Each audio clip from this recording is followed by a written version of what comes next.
Hello. Good afternoon. My name is Mr. Winesberry.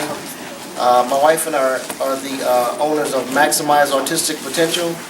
We are a parent-led organization that essentially teaches parents how to use nutrition and detoxification to diminish the symptoms of autism. Okay, that's my son right there. He was diagnosed when he was 3 years old. He was nonverbal. By the time we got to first grade, he was mainstream to regular education. He's been in regular education for the last 6 years. He's in the 6th grade now. He gets consistently good grades on his report cards. We got it there. He got 3.6 for the last 3 quarters. So all A's and B's. He's an A and B student. And what we found is that there are very few symptoms of autism that cannot be diminished using nutrition and detox. And we actually have 2 people here that kind of use some of our protocol early. There's Ms. Simmons and Ms. Hutchins that we met very early on. We've been doing this for like the last 5 years. And we've seen a lot of good progress. I think what we like to believe is that we use everything possible to help children with autism. So whether it's behavior therapy or speech or whatever, there's a missing or there's an underrepresented area that parents don't take a look at, and that's nutrition and detox. But fortunately, I have my degree in biology, so I was able to take a look at what all the scientists were saying about autism and to put together a protocol. We have a 25-point protocol, and we've used everything on there to help diminish the symptoms of autism, to get our son to where he is right now. Okay? So, I would like to actually see if he could come up here and say a couple words. You can ask him a couple questions and that kind of thing, just to get an idea about where he is. What is this? I missed out. I went to the restroom. This is right here, and then we also are going to be doing a penny drive. We do penny drives in some of the schools, and for every $100 that are raised, we sponsor a child in the school on a part of our protocol. So we can't provide all 25 items on the protocol. So we provide like the top 5 to see, if you could see some type of difference, because again, it is underrepresented in terms of what you're being told. I know that initially we were told that autism is some kind of mysterious kind of condition, and there's very few things that you can do, and nobody really knows what to do and all that type of thing. We have not, to be clear, we have not recovered anybody from autism. Okay, but what we have done is to make major changes in behavior, language, socialization, cognitive behavior, mood. So there's virtually, we have found that with our son, certainly there are virtually none of the symptoms that could not be diminished. And parents need to know how to do this so you can do these things on your own. Okay, so many times people spend they're waiting on waiting lists, or they don't know what to do, or you may have ineffective therapy. There are things that you can do on your own, because we found that the biology of the child has been altered for whatever the reason. Now, we don't pretend to know what the reason is, but we know that the biology is altered. The neurotransmitters are deficient. There's there are gut issues. There are immune issues. They may have had frequent ear infections as children. All of those things are signs that something is there's disharmony in the body. And you can address that disharmony with nutrition and detox, and you can see a phenomenal difference. Okay? So we expect, our son to finish high school, to go to just do everything that anybody else, any typical kid could do. Okay? You had a question, go ahead. Yes, when you talk about the protocol, could you explain that a little bit more? Okay, well, our protocol is a 5-point protocol. It's nutrition, probiotics, detox, metabolism, and brain support. Okay? You have to address all of those things in order to get a nice amount of change. Because in every area, there's a deficiency. So, you know, for probiotics, you may be familiar with stuff like Activia, those yogurts and those type of things, but there are actually things out there that are much stronger than that. You can buy the pills. What we like to do with our parents is we like to actually teach them how to make their own, because you can make them at home a lot cheaper and they're a lot stronger. So we have stuff like kefir, kombucha, raw sauerkraut. For detox, we do stuff, we use clays and stuff like that to help pull toxicity out of the body. As I said, my background is in biology, so I know that children with autism have a deficiency in a protein called glutathione, which makes it difficult for them to pull toxins out of their body. So toxic things get stored in their body, and their bodies don't work right. So we have to assist that, assist those toxins from coming out. So on a weekly basis, we do like a clay bath. Very simple to do to pull toxicity out of the body. Many of the children have issues with their, it's pretty well known, they have gut issues and they have immune issues, and you can address a lot of those with nutrition and detox. Okay? You got a question? What's your question? From the children aspect, how do they think it tastes like? Okay, that's now the mothers are laughing because they know exactly what he's talking about. One of the things that we had to develop that I did mention is a green drink. Okay, our green drink has about 150 different plants in it, and it was designed to do a lot of different things. And I think when we got with you, we actually showed her how to make it. It was only like 30 ingredients. Yes. So now it has like 150 ingredients, and my son is actually teasing because he knows everybody doesn't like it.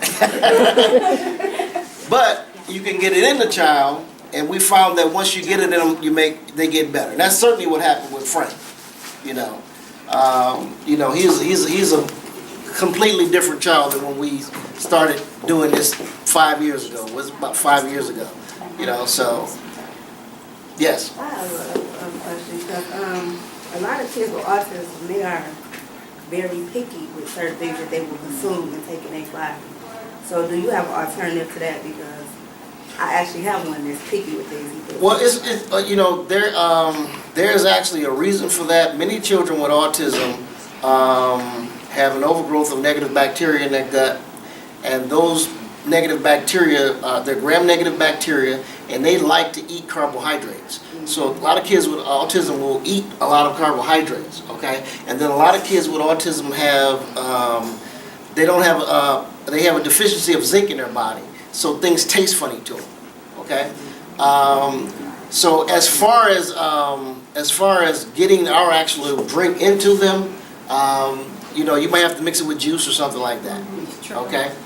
But it is the results are well worth it. And we also have some parents that actually use a medicine syringe, because we're only talking about 2 teaspoons to a tablespoon a day. So it's not huge amounts of this drink that you have to get them to consume. So it's a little easier. I mean, if your baby was sick and had a fever, you would do. How old is the child? He's about to get 11. Okay, so this is something that has been my experience, because we don't just have one child, we have 2. We have a 22-year-old that's also affected. So I always tell parents, I'd rather fight now when my kid is young than have to fight with my child when they're older. So you have to pick your fight, and that's what I tell parents. The current would actually say things as we've been doing this for 9 years with our son. Our son was, as I said, he was nonverbal at 3.5, and as he was growing, he would tell us stuff like, "Hey, my brain is getting better." You know what I'm saying? And we've had parents that had to force it on their children initially, right. And a year and a half in, their kids is telling them, pulling it out the refrigerator, like, "Here, I need this in my body." And remember, that's only one thing on our protocol. We actually have a 25-point protocol. Right. The little flyer that you got is saying that we have a meeting coming up on this Saturday. So if you want to come out and meet a couple of the parents that have been doing it, you know, you can do that, and we can explain in Okay, further so, detail. because I'm not getting it, you said that it's this juice and it's like a detox thing or whatever. My question to you is, what is this juice actually doing? Because autism, it's a range of different things. You can't just say all autism kids got this, all kids, they are different. So what is it exactly that this juice is supposed to be? That is an interesting concept, and it's repeated a lot, that because it's a spectrum, it's assumed that there are so many different, because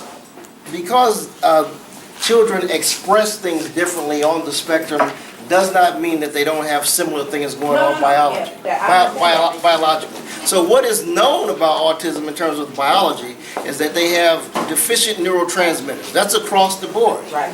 It's known that they have high inflammation in the brain and in the gut. That's across the board. It's known that they have detox issues across the board. So what we do is, we deal with children from 3 to 22, okay? And we know that if you deal with the underlying biological issues, many of the symptoms tend to diminish across the board. That's what we've seen. Now, it's not, our kids, we have kids that come to us and they start in all different places. Some of them are very verbal, some of them are nonverbal. Right. You know what I'm saying? And Like with my son, so like my biggest thing with my son is he got this clicking and clacking and shaking and this. You telling me that that's gonna stop him from doing that? I'm telling you, we never make guarantees about what the child might do, but what I'm saying is that we have found that there are no symptoms of autism that did not diminish, especially with our son. We talk about language, behavior, socialization, cognitive, mood, potty training. None of that, all of those. Autism is not a natural state of being. Okay, some people would disagree. Some people would tell you that it's just a different way of being. We don't see it like that. I do, I see it like that. We see that the incidence rates of autism in 1970s was 1 in 10,000. Now it's 1 in 68. Something has to have happened in the environment to make that change. Right. There's exactly. So that there's a MIT doctor who's saying by the year 2000 and It was. Yes. No. Yes. Yes. Yes. I agree with that. We I agree with that. we Okay, disagree. that's fine. I disagree. Okay. And then it's not just me that disagrees. You should know. You should look up. There's a Dr. Stephanie Seneff from MIT who's saying that there's a correlation rate between the rate of autism increasing and the use of glyphosate, the pesticide. And she's predicting that the incidence rate in 2025 will be 1 out of every 2 children born with autism. So from a biological standpoint, we were taught in biology that the genes don't change in 30 years. It takes a massive amount of time for genes to change. So that argument is interesting, but I don't think it's a very scientific argument. I mean, because the only thing that I would want this juice for is my son is smart. I mean, he just got the clicking and the clacking and the moving and the thing. So everything else, my son is highly functioning. You know what I'm saying? He's a highly functional kid. So when it comes to my autism, my thing is because sometimes I feel like that clicking and the clacking and the moving and playing with that paper may distract him, even though his teacher say no, he's paying attention. He knows. I just feel like so. Only how I would use that juice is if it was guaranteed. I mean, I'm not understanding what the juice do. That's what I'm saying. Well, I think. Wait a minute. I don't want to take up. Hold on. I don't want to take up too much time. It's almost time to go. If and all, I will talk to you. Okay, that's cool. But I would say also that my son is also highly functioning, but I'm not satisfied with where he is. Okay. You understand what I'm saying? He's been highly functioning for a long time, but I've always said, well, how much can he get better? Okay, so if your child is on the spectrum, I believe that they can get to a better state. And I have never settled for, okay, well, he can do this now. Okay, he's been mainstream. But that's what any kid though. That's what any your kid anyway. I have kids who's not the same. But what I'm saying is, with autism, you have certain stereotypical behaviors. So what you're describing is some kind of stemming behavior. Right. Okay. So that stemming behavior, if that's fine with you, that's okay. It's fine with me, but right. It might not be fine with other people. Exactly. We don't care about what other people say. Right. I look at you like you're crazy. Like, don't look at man like that. But if you're telling me that this juice is going to help him with stimming, Well, first of all, we have a 25-point protocol. There are 25 things on our list. That we have found in our experience, there's no one thing that you can do to get your baby the way he has to be. Right. It has to be a comprehensive approach. You have to address the gut and the head and the rest of the body in order to get your baby where he is, where you would like him to be. Well, I can tell you this, that we have had children that were stemming that are no longer stemming, and we've had children that were less verbal that are now more verbal. We have had children that were not potty trained and now they are, you know. So, I mean, I'm not, there's no one anywhere would say, if you do what we're telling you, then that particular thing that you want will go away. Right. I'm not saying that. Right. I'm saying that if you make your child, if you make the child's body healthier, then they will perform like a healthier child. The behavior that you're seeing that is stemming, that is not necessarily the behavior of a healthy child. That's what I'm saying. My child is healthy. Well, I understand. I feel he's healthy. I understand. Yes. What about the age? Does it matter if Yeah, that's older now or? Yep, that's a great question. That's a great question. We have found that younger children respond to our protocol better than older children, and that girls respond to our protocol better than boys. Why is that? I think that the younger you are, there's less actual biological damage done to the brain and the gut if you get a child at 3 or 5 or 7, as opposed to a child that's 15 or 22. There's simply less damage done. Okay, and I think girls respond better because girls are typically less affected than boys, or less severely affected than boys. That's why there's a 5-to-1 ratio of girls to boys. Okay, having said that, we have had success with older children as well. We have a 22-year-old that we're working with who's been on medication for the last 10 years, and after doing a protocol, they're not on medication, and the behavior is being regulated naturally with nutrition and detox. Right. Would the parent know what's in it in case they get an allergic reaction? Sure. We provide a list of ingredients to the drink, and again, that's not the only thing that we do. Okay, like there's nutrition, there's detox, there's probiotics, there's metabolism, and there's the brain support, and you have to do something, at least 1 or 2 things from each of those sections in order for the body itself to be more in harmony. And that's what we're trying to do. We're saying that the biology of the children is out of harmony, and you can get more harmony if you address all 5 areas. So there's no one thing that you can do. Okay? All right, any other questions? You want to say anything? You guys want to ask any questions to my son, or you good? I have a question. One-on-one, 'cause I Okay, don't go ahead, Ken. The question is for Jakari. Okay.